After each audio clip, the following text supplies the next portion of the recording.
Hello, hello, good afternoon. It's Monica from Life is Art, and this is the Saturday 3:30 p.m. demo at Explore the Shenandoah Online Crop. We are going to be loving the angles, and today I think has been all about the angles.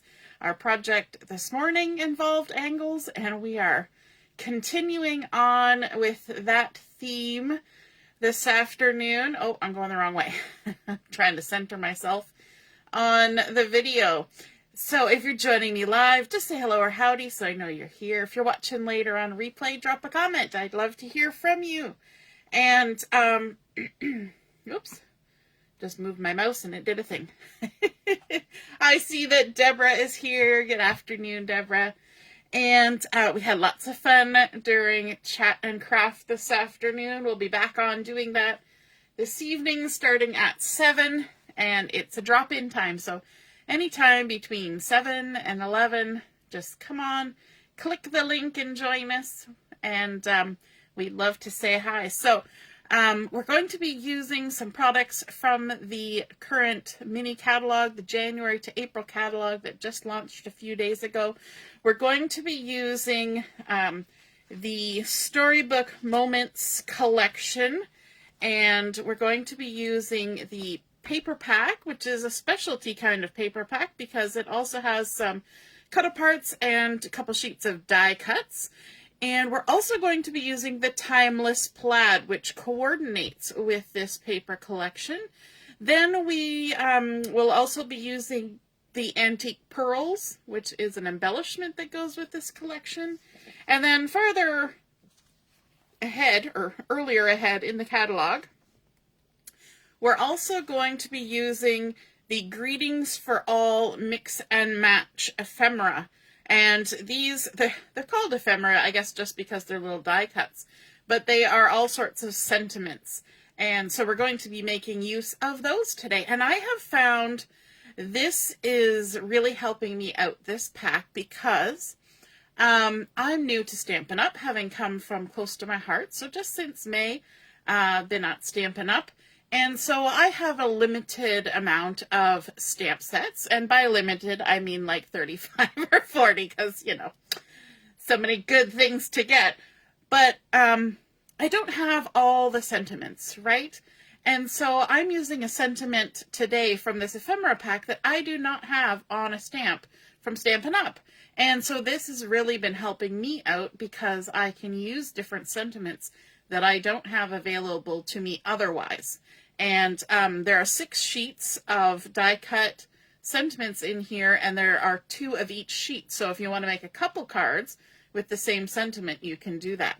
So let's get started. We're going to be making a card that's a little bit different, but it's not a hard card. You just have to follow the steps. It is sort of what you would call a fancy fold, although in my books I call it a fun fold because it's not as elaborate as some. But it's using angles very similar to what we did this morning. So I thought that would kind of expand our way of using that idea of the folded with the triangle and showing how you can use it in a little album. And as my mom said this afternoon, you could totally do the same thing just on a 12 by 12 scrapbook page as well. Create a pattern using flaps like that. And you can use it as cards too. So let's get started. The first thing we're going to do is we're going to bring in a piece of old olive, and this is an 8.5 by 11 sheet. And we're going to need to do a couple of very simple score lines on here. So I'm going to bring in my Simply Scored board, and because I've got, because we're on YouTube Live, I've got my camera really close to try and get a close-up shot. So it may be a little bit harder to get everything in the frame like we usually do. But I'm going to put it in along the 8.5 inch side. So along the 8.5 inch side, we're going to score it right in the center at 4 1/4, just like you would do if you were making a standard size card. And this will be a standard size card when we're done. So 4 1/4 along the 8.5 inch side. Then we're going to turn it so that we have our 11-inch side along the top here. And we're going to score it in the center again at 5.5. So like I said, it's easy scoring, easy folding. There's just a little bit, if I stay in the track, there's just a little bit of things to pay attention to when we get to the next step after the scoring. So pay attention. That's your heads up. Heads up. We're going to do something weird now. So that's it for scoring. Hey, Heather. Nice to see you're watching. And Mom's here too. Hello, Mom. So we now have our 8.5 by 11, and I don't even know if it all fits in, just barely fits in the frame here. We've got our 8.5 by 11. We've scored it in the center, horizontally and vertically. And what we want to do is we want to create some angles. So our first cut line that we're going to make, I'm just going to shift here, is going to be from this top center point down to the score line on the right hand side. So we're going to cut an angle from here to here. Now, I could bring in my massive trimmer, or I could do what I tend to do, and I'm just going to use a ruler and a cutter. So it's up to you how you do you, but I'm going to do a ruler and a cutter. So I'm going to tilt it a little bit, and I'm going from this top score line intersection to the score line right where it hits the side on the right hand side. And we're just going to cut that right off. Now, like I said earlier today, these pieces that we cut off, save those. You're going to use them. And in fact, on this card, we are going to use this piece. We're going to die cut something out of it. So don't throw it away. Save it. That's a nice big piece of cardstock. We're not getting rid of that. All right. So now we have this shape where we have a rectangle that has this corner, this top corner, half of this upper right quadrant trimmed off from the center at the top to the center on the right side. Okay. Now what we need to do is we need to completely remove this upper left quadrant. But we're also going to be removing half of this lower left quadrant. I know, it's a big step. So because we're taking this whole quadrant off, we're going to cut from the top center point all the way down to where all the score lines meet in the middle. Okay? But then we're going to trim from there over to the bottom left corner. So instead of trimming this off and then trimming this off, I'm going to trim this whole chunk all together, because if I have a rectangle with a triangle attached to it with a fold in there, I can use that on a card front. I can make something out of that. Even if I end up just using it for die cutting or stamping or whatever, I'm going to leave it as the big piece, just because it gives me more options, okay? And if I want to trim that off later and use it as a card front, I totally can. All right, so the first step is we're going to trim, or we're going to cut from the top center straight down to the intersection in the middle. So we're going to get ourselves lined up here. Make sure we're right at that top. It's hard to see score lines sometimes. And we're going to trim straight down. And if you're using a paper trimmer, you can totally do that because you know you're coming down 5.5. So if you have the kind of trimmer that has a measurement on there, we were just talking about those trimmers this afternoon because I don't own one, and I've been seriously contemplating that maybe I should get one for things like this. All right, now we've gotten to the center. Our next step is to go from that center down to the lowest left corner here. So I'm just going to put it on a wee bit of an angle, just because, actually a lot of an angle, because my hand doesn't bend otherwise. And we're going to line that up, and we're going to trim. If you're doing this kind of trimming with a precision kind of blade, you probably will benefit from having a metal ruler, or at least a ruler that has a metal strip on the side, because sometimes those plastic rulers and wooden rulers, you can actually cut into those. So this is our leftover piece, and like I said, it's already scored. I could just fold this and make a fun little card out of it, or add it onto a card. So again, just set it aside. You might find a use for it. So this is what our card base is going to look like now. Now, I know you've got an issue where you can just barely see it all, but we have a rectangle here, and then we've got a triangle that goes this way and a triangle that goes this way. Super fun kind of shape. And we're going to go ahead and we're going to score these and fold them down. So this top one's going to fold down, and you want to make sure it lines up. And I can't see my score line, so we'll do our best here. Line it up, crease it like so. And then we're going to come to this side and we're going to fold this one in, make sure it lines up, and crease it like so. There we go. Let me just fuss around with it for half a second, you know, as you do. There we go. Okay. So now we have two nice flaps. Does it remind you of what we did in the mini album earlier today, where we made the little flaps to create the design? So we're just kind of jumping off of where that was, and working on a different project with a similar thing. All right, before we go anywhere, let's add some embellishment and some writing space to the inside of our card. So what I've got here is I've gone ahead and cut a 4" by 5 1/4 piece of basic white, easy peasy, and that's where we're going to be writing our message. So we're just going to add a little bit of adhesive, and we're going to stick it down centered in our card. Use my take your pick tool, pull those backings off, and because the top left corner is covered up by those flaps, I'm actually going to kind of come down here and make sure that this corner looks nice.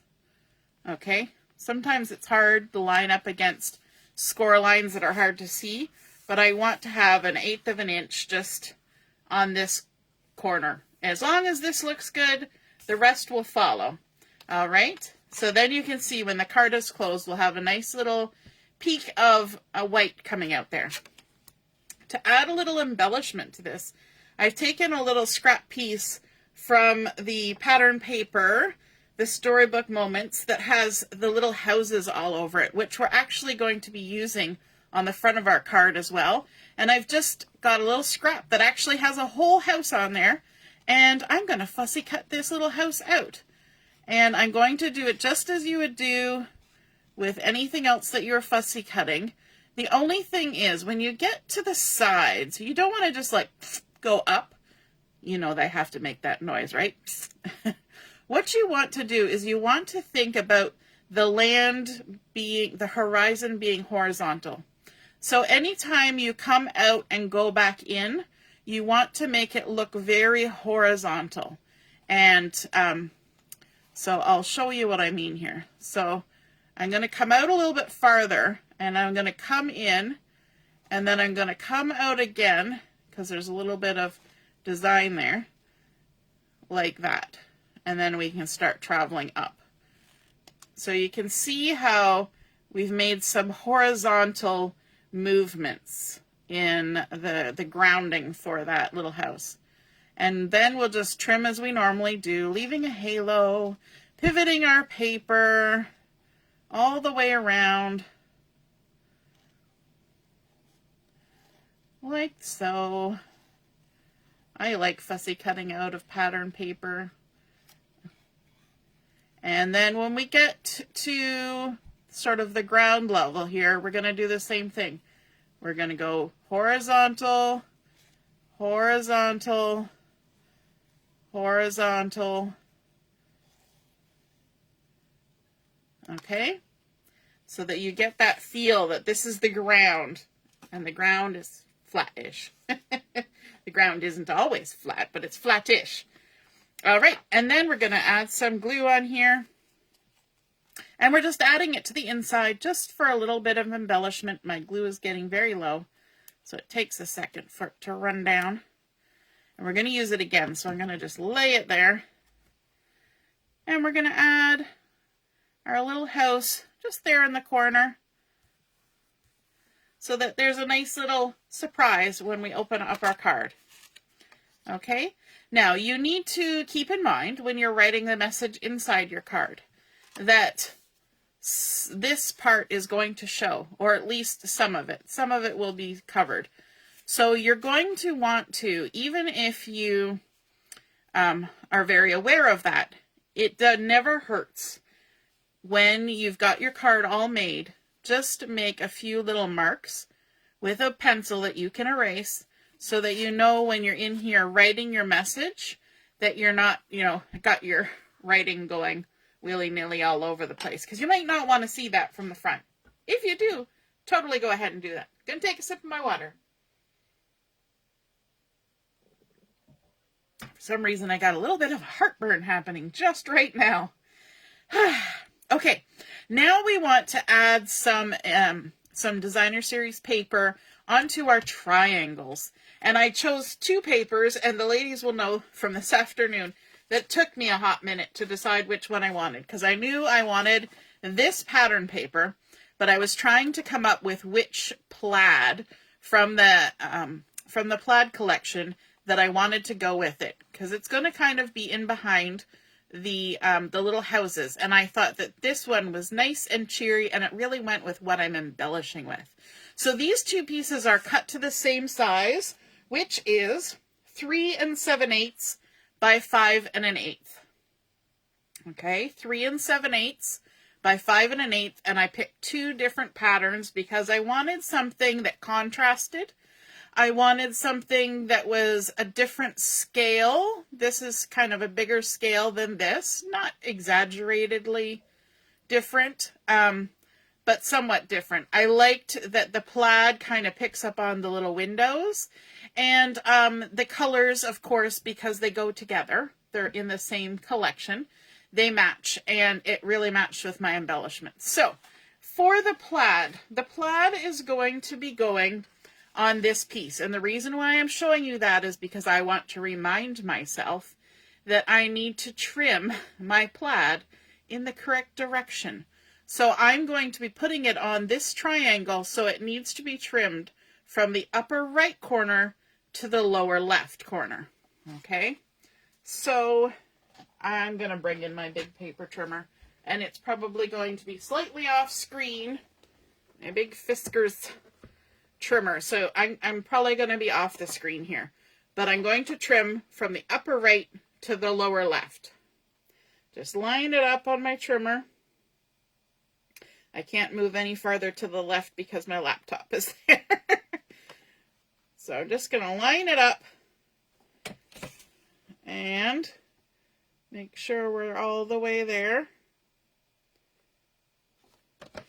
Trim. Okay, so that's the piece we want to keep. And this one I can use for another project, and I can even make the exact same project, because this is doesn't matter which direction this pattern goes. So I can use it for the exact same flap on another card of the same, or for a different project, or for on this one right here. I can make a modified version of this card with all the leftover bits. So there's that one. Well, we've still got our trimmer here. I'm going to bring in my other piece of paper and remind myself of how I want this cut. And this one matters because it's a directional piece of paper. There is a set direction, because we don't want our houses like this, and we don't want our houses like this. So this is a one and done. This part is going to get cut off, and you could make another card. It would just have to have the flap going a different direction, right? You can just switch it up. So we want to go from the upper left to the lower right. So let's line that up. Upper left, lower right. And there's always a little last minute adjustment. Make sure the blade's going to cut it where you want it. So I'm going to set that aside. And remove the big trimmer. Okay, let's bring in our card and we can attach our designer series papers. I'm going to just open that up because they're all over the place. We're going to put the Plaid on first. And I'm using liquid glue because it allows me a little bit of swizzling time. And it also helps me to get adhesive down into the little corners. All the angles, because we're loving the angles.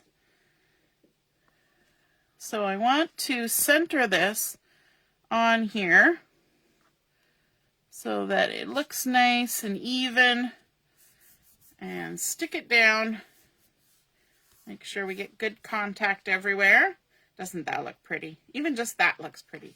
And then we're going to move that one out of the way because we're working on this one next. We're going to add our adhesive. We used this pattern the other day when we were doing our layout with all the lovely vegetables. Veggie tables. All right, so we're going to close the flap and attach this to the front, making sure that we line everything up how we want it. And give it a little squish. A little squish. So again, those rectangles are 3 7/8 by 5 1/8, and then cut on the angles that were appropriate. And then look at that. Don't they look so good together? I like that. All right. Now we need to do some embellishing. And you remember that triangle, that leftover triangle that we had? Well, I took that little triangle and I took one of the Nested Essentials dies, which is the second smallest of this angled, what is that, hexagon? And I die cut it out of this. And that worked perfectly. And created this nice little piece. And I did it in the old olive because I was using that piece, but I could have mixed it up and had a different color. But what I want to do is I want to center it on my card. I'm going to scooch a little closer to me for this eyeballing part. Center it top to bottom, left to right, as best I can. I'm not going to measure it. And then what I want to do is I want to hold it nice and tight. And I'm going to flip it over to the back side, grab my little pencil, and then just put a really light pencil line. And that's going to allow me to put some adhesive on here. And I will not get adhesive where I shouldn't. Hopefully. Because I want to stick this to that left side flap and not have my card stuck together permanently. So we've added our adhesive. I could have used liquid too, but there we go. And then we're going to bring our card back in. I'm going to scooch close to me and hopefully line it up again in about the same. Now, because I'm doing it a second line up, I'm not going to stick it down really hard. I'm going to flip it over. Oh, look at that. It's perfectly on the line. Whew. And I just wanted to make sure no adhesive was sticking over. If you ever do, if you have a rub and remove eraser, you come and remove that adhesive. But it's so much better if you don't do it. All right, now on top of this, from the die cuts, I have a couple pieces that I have pulled out from the Storybook Moments, and one of them is this cute little white picket fence, which I think is just absolutely the gorgeousness. And I also have this distinguished gentleman, and he looks to me like he's a little ferret, and he's wearing a top hat and a lovely little ascot and vest, and he's got a bouquet of pretty flowers in his hand, and he looks like he's ready to go out on a lovely little afternoon with his lady of choosing, or his ferret of choosing. And so I want to, because this is white, this little fence, I want to add a little color to it. And the color I want to add is one of the colors that coordinates with this collection, and that is Pecan Pie. So I've got my little matting here to keep my ink pad from running around. I've got my blending brush, and I'm just going to get some ink on there, tap off a little bit, and then just gently apply some ink. And you can totally jazz up any kind of die cuts, especially ones that are already white, and adjust them to suit whatever color you want. I could have made it green, I could have left it white, I could make a black fence if I want, but I thought a little brown fence would be nice because the little houses on the pattern paper have brown fences. So I thought, you know, matchy matchy. So just adding, and you can keep going until you're happy with the amount of brown that's on there. I think that looks good. Put this away. This afternoon I was asking the ladies to ink or not to ink. And I was specifically thinking the edges of my paper. And they decided not to ink. But we're still going to get some ink on there. It's hard to make a project sometimes without adding a little bit of ink, right? When you're a crafty person. Now, what I'm going to do is I'm going to lay it on here where I want it to go, which is basically in the center of this. And I'm going to apply some liquid glue just to the cross pieces. I'm not going to worry about those verticals because I don't want glue smirshing. Nobody likes smushy glue. There's probably going to be a little bit, but we're going to try to limit it as much as we can.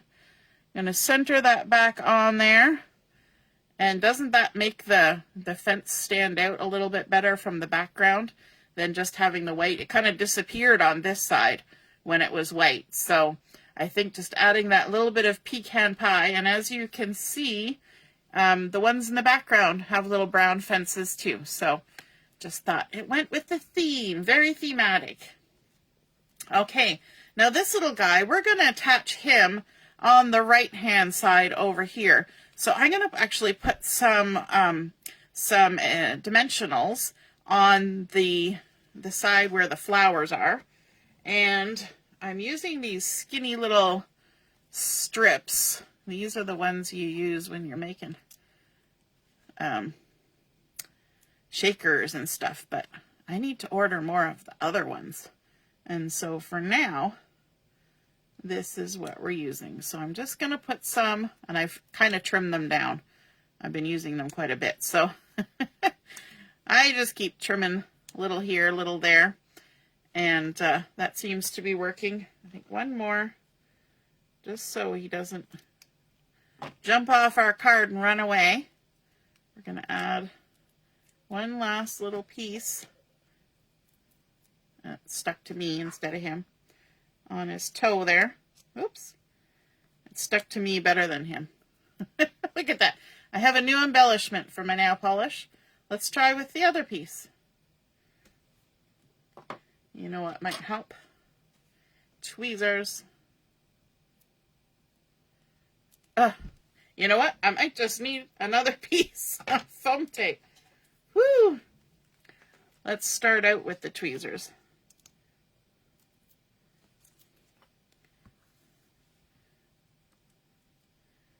And trim it down a smidge. There we go. Sometimes you just need some tweezers. Now all the little backings they're floating all over. Scooch. All right. So foam tape is very sticky. Dimensionals, they're very sticky. So when you're ready to stick something down that has dimensionals on it, you want to make sure that where you're sticking it down is where you want it, because it's going to be there. So I'm going to use my tweezers at this step to help me get them lined up where I want them, and then stick them down like that, and then just double check. Yep, it looks like he's all contained. Yep, that's fence. That's not dimensionals. There we go. And then I want to add on on my sentiment. And this is the one that I pulled out of the Ephemera pack. Let me just grab that. So here's the Ephemera pack. There's 3 different pages of sentiments and 2 of each. And so one of the sentiments that's on 2 of the pages is this cute little Happy Valentine's Day. And that's not something that I have in any stamp set. So that works for me. And I'm going to apply it here. So I need, back to the dimensionals. We're going to put a little bit of dimensionals on the left-hand side here. My fingers don't work that great, so this is part of the problem. There we go. And then we'll add another one there and another one here. The other thing you can use to pick up dimensionals is your pickup tool. You can just poke into the side and lift them up, like skewering them. Shish kebab. And I should have been doing that. Because you're not touching any of this sticky when you do it that way. You're just going into the side. All right, let's grab, and then we'll add a little bit of liquid glue on the opposite side because it's going to be touching our little ferret guy. And we don't need any more foam tape because he's already foam taped up. And then we can just stick that on there like that. Easy peasy. We, of course, are going to need, for a Valentine's card, a little bit of bling. And that's where we're bringing in these antique pearls. And the good thing about these is that most pearls are like a half circle. They're very spherical. But these are somewhat flattened. And so they don't take up as much bump space. They're thinner than the dimensionals. So that works out well. And let's grab one of these big ones. We'll stick it down here, maybe just off the side of our little roof. And then let's grab a little guy. We'll stick him up here in the cabbage patch. And then a medium-sized one. And we'll just pop that up here just above the fence, kind of over his shoulder. And there we go. That is our completed project, created using the Storybook moments. We started with our old olive. We made our interesting shaped card base. There's a lot of these kind of cards, and they just cut from corner to corner. But that doesn't give you the little peekaboo spot here. It fills both sides, which is a fine look, but I wanted something a little different. We added our paper inside where we can write our message. Fussy cut from the pattern paper, a cute little cottage, adding in our plaid and our little houses, then our die cut shape in the coordinating color. We inked up our fence, popped on our die cuts, and added some bling. I think that is a super sweet Happy Valentine's Day, and doesn't he look like he's just ready for a nice little Valentine's outing? All right, I hope you enjoyed seeing that come together. And if you create a card like this, be sure to take a photo of it, pop it in the comments where I post my picture, and I would love to see what you create. And we will be back on this evening at 7 o'clock for Chat and Craft. Be sure to take a look at the challenges and the games that have already been posted today. There's one more game coming today and more for tomorrow. So have a wonderful rest of your afternoon. We'll see you again soon. Toodaloo. Bye.